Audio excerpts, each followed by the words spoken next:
নতুন প্ৰজন্মক শিকোৱাটো মোৰ কাম হয়। আজিকালি ইহঁতৰ লগৰখিনিয়ে বালিখনা কামটো বন্ধ হ'লনে? সেইটো বনমন্ত্ৰীয়ে মানে নিৰ্দেশনা জাৰি কৰিলে। তেখেতে মোক ফোন কৰিছে গোটেই কি হৈ আছে ইয়াতে। তেখেতে মোক অলপমান টাইম সাক্ষাৎকাৰ কথা পাতিছে, তাৰপৰা আকৌ ফোন কৰি তেখেতে কৈছে এইটো আজিৰ ডেটটো মানে আজিৰ ডেটটো কাইলৈ ডেটটোৰ পৰা বন্ধ হ'ব বুলি। তেখেতে দেউতাৰ খবৰো সুধিছে, যিহেতু কালি দেউতা নাই বন্ধ হ'ল আজি নাই বন্ধ হৈ আছে।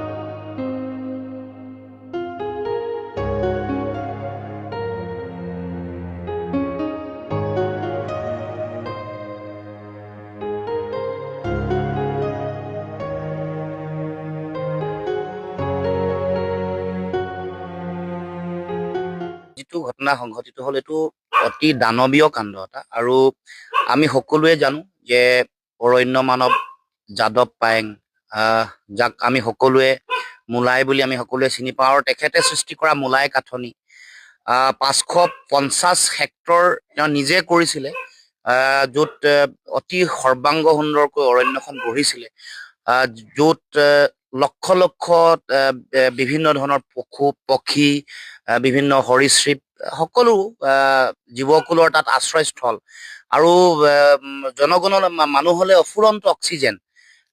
এই যিটো মহান কৰ্ম, তাৰপিছত তেওঁৰ ছোৱালী মুনমি পায়েঙেও এই গোটেই পিতৃ পদাংক অনুকৰণ কৰি এই কাম কৰিছে, আৰু মোলাই কাঠনি 2.0 য'ত 550 হেক্টৰতকৈ 1% বেছি, 1% বেছি, তেওঁলোকে 10 লাখ গছ তাত ৰোপণ কৰিছে। যি সময়ত চাৰিওফালে গছ কাটিছে, ক'ৰবাত যদি উন্নয়নৰ নামত দলং বনাবৰ কাৰণে গছ কাটিছে, ৰাস্তা বনাবৰ কাৰণে কাটিছে, বিভিন্ন ধৰণৰ আৱাসস্থলীৰ কাৰণে বিদ্যালয় বা কৈছে যে যি সময়ত সমগ্ৰ ছাত্ৰ ছাত্ৰীয়ে যাদৱ পায়েং ডাঙৰীয়াই কৈছে যে সমগ্ৰ ছাত্ৰ ছাত্ৰীয়ে পৰিৱেশ ৰক্ষাৰ কাৰণে, জৈৱ বৈচিত্ৰতা ৰক্ষা কৰিবৰ কাৰণে কাম কৰি আছে, সেই শিক্ষা লৈ আছে। সেই শিক্ষা ল'বলৈ যাওঁতে আকৌ বিশ্ববিদ্যালয় বা মহাবিদ্যালয় এখন বনাবলৈ যাওঁতে গছজোপা কাটি আকৌ আৱাসস্থলীসমূহ বনাইছে। এইটো কেতিয়াও কোনো কাৰণতে বিজ্ঞানসন্মত নহয়, গ্ৰহণযোগ্য নহয়। আৰু আমি কথা পাতোতে দেখিলো যে 5-10 বিঘা জুইৰে চানি ধৰিছে, একেবাৰে ধূলিসাৎ হৈছে। আৰু এই গোটেই ঘটনাই অকল সেই 5 বিঘা বা 10 বিঘা অঞ্চলৰ গছ গছনিবোৰকে প্ৰভাৱ পেলোৱা নাই, সমগ্ৰ জৈৱ বৈচিত্ৰতা, তাত থকা জীৱকুল, পশু পক্ষীকুল, আন বহু সৰীসৃপ, বিভিন্ন ইনচেক্ট, বিভিন্ন ধৰণৰ তেওঁলোকৰ ওপৰত ব্যাপক ভয়াৱহ প্ৰভাৱ পৰিছে। গতিকে আমি ভাবো যে এই ধৰণৰ দুষ্কাৰ্য কোনো কাৰণতে হ'ব নালাগে, আৰু যিসকলে কৰিছে তেওঁলোকৰ এইটো মানৱীয় কাম কাজ নহয়, মানৱীয় প্ৰমূল্যও নহয়, মানৱীয় ধৰ্ম বা গুণো নহয়। ইয়াক এগৰাকী দানৱেহে এনেকুৱা কাম কৰিব পাৰে। প্ৰকৃতি যি সময়ত ধ্বংস হৈ আছে, যাৰ ফলত আমি দেখিছো যে দিনে আমাৰ পৃথিৱীত উষ্ণতা বাঢ়িছে, গ্ল'বেল ৱাৰ্মিঙৰ যিটো ব্যাপক প্ৰভাৱ, তাৰ ফলত বানপানী হৈছে, গৰাখহনীয়া হৈছে, বিভিন্ন ধৰণৰ পৰিৱেশ পাৰিপাৰ্শ্বিকতাৰ ওপৰত বিৰূপ প্ৰভাৱ পৰিছে, জলবায়ুত এতিয়া প্ৰদূষণৰ ফলত এটা ভয়ংকৰ পৰিৱেশ। গতিকে তেনে পৰিৱেশত সমগ্ৰ পৃথিৱীয়ে স্বীকৃতি দিয়া মোলাই কাঠনি এনেকৈ কোনোবাই উদ্দেশ্য প্ৰণোদিতভাৱে যিটো কৰা আক্ৰমণ, তাৰ লগে লগে আকৌ ভূ মাফিয়া বা বালি মাফিয়াসকলৰ দৌৰাত্ম্য, যিটো প্ৰতিবাদ কৰিব লগা হৈছে, আচলতে কৰিব নালাগিছিল। সেইটো নিজেই আচলতে সেইটোৰ ব্যৱস্থা চৰকাৰী যন্ত্ৰই কৰিব লাগিছিল। বন বিভাগ, বন মন্ত্ৰী, এই অঞ্চললৈ সমগ্ৰ পৃথিৱীৰ বিভিন্ন প্ৰান্তৰ পৰা পৰ্যটকসকল আহে, বিভিন্ন ধৰণৰ বিজ্ঞানী আহে, গৱেষক আহে, তেওঁলোকক অহাৰ ব্যৱস্থাটো কৰি দিব পৰাই নাই চৰকাৰে, অথচ বন ৰক্ষা, পাৰিপাৰ্শ্বিকতা ৰক্ষা বা ইয়াৰ লগত বালি বা এই গোটেই কাঠনিখন, মোলাই কাঠনিখনক ৰক্ষা কৰিবৰ কাৰণে চৰকাৰে কোনো দৃঢ় পদক্ষেপ গ্ৰহণ কৰা নাই। এতিয়া আমি আহ্বান জনাইছো, কোনে এই ধ্বংসযজ্ঞ কৰিলে, কোনে এই দানৱীয় কাম কৰিলে, তেওঁলোকক চিনাক্তকৰণ কৰিব লাগে, কৰায়ত্ব কৰিব লাগে, কঠোৰৰ পৰা কঠোৰতম শাস্তিৰ ব্যৱস্থা গ্ৰহণ কৰিব লাগে। আৰু এই গোটেই জৈৱ বৈচিত্ৰতাটো ধৰি ৰাখিবৰ কাৰণে, মোলাই কাঠনিক সজীৱ কৰি ৰাখিবৰ কাৰণে, মোলাই কাঠনিলে যাতে সমগ্ৰ পৃথিৱীৰ মানুহৰ আকৰ্ষণ থাকে, আহে, তাৰ কাৰণে বিশেষ ব্যৱস্থা গ্ৰহণ কৰিবৰ কাৰণেও চৰকাৰৰ ফালৰ পৰা গ্ৰহণ কৰিবলৈ আমি দাবী উত্থাপন কৰিছো। পদ্মশ্ৰী সন্মান প্ৰাপক এগৰাকী ব্যক্তি, তেখেতে বালি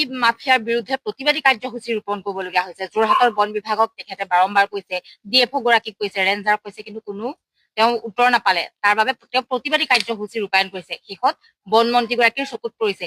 যদিহে কালি মূলাই কাঠনিত জুই নজ্বলিলেহেঁতেন বা দুষ্কৃতিকাৰে নজ্বলালেহেঁতেন, তেতিয়াহ'লে হয়তো চকুত বন মন্ত্ৰীগৰাকীৰ নপৰিলহেঁতেন। হয়, এইটো অতি লাজ লগা আৰু দুৰ্ভাগ্যজনক কথা। এইটো মই ভাবো যে এটা আমি নিজে অনুভৱ কৰো, আমাৰ জাতীয় দুৰ্ভাগ্য এইটো এটা। কাৰণ অথচ সকলো কথা খবৰ দিছে, উপায়ুক্ত গৰাকীকো কৈছে, DFOকো কৈছে, পুলিচ প্ৰশাসন সকলোকে খবৰ দিয়াৰ পাছতো তেওঁলোকে কোনো ব্যৱস্থা গ্ৰহণ কৰা নাই। যেতিয়া জুই জ্বলিল তেতিয়াহে তেওঁলোকৰ চকু মুকলি হ'ল। আৰু আজি তাৰ লগে লগে বালি মাফিয়াসকলৰ যিটো দপদপনি সেইটো বন্ধ হৈছে। আজি গাড়ী চলাচল কৰা নাই। গতিকে ইয়াতকে লাজ লগা কথা থাকিব নোৱাৰে। এইটো কথা যেতিয়াই জনাইছিলে তেতিয়াই শক্তিশালী ব্যৱস্থা গ্ৰহণ কৰিব লাগিছিলে। ভূ মাফিয়াসকল মানে বালি মাফিয়াসকলক সন্তুষ্ট কৰিবলৈকে এই যে কমিশ্যনৰ অংক থাকে সেইটো ৰক্ষা কৰিবলৈকে এই যিটো তেওঁলোকে দায়িত্ব পালন কৰিব লাগিছে জিলা প্ৰশাসনে, সেইটো নকৰিলে নেকি? সেইটো প্ৰশ্নহে আমি উত্থাপন কৰিব কৈছো। এতিয়া মই চৰকাৰক কৈছো, বন মন্ত্ৰীক কৈছো, মুখ্যমন্ত্ৰী ডাঙৰীয়াক কৈছো, আপোনালোকৰ যদি তিল মানুহ জ্ঞান আছে, আপোনালোকে যে কিমান লাখ গছৰ পুলি ৰুই পৃথিৱীত এটা বিশ্ব ৰেকৰ্ড কৰিব খুজিছিল, সেই ৰেকৰ্ডটো কেৱল মাত্ৰ এইটো এটা শ্লোগান ধৰ্মী কাম নহয়। এইটো পপুলিষ্ট, মানুহৰ মাজত জনপ্ৰিয়তা অৰ্জনৰ বিষয় নহয়।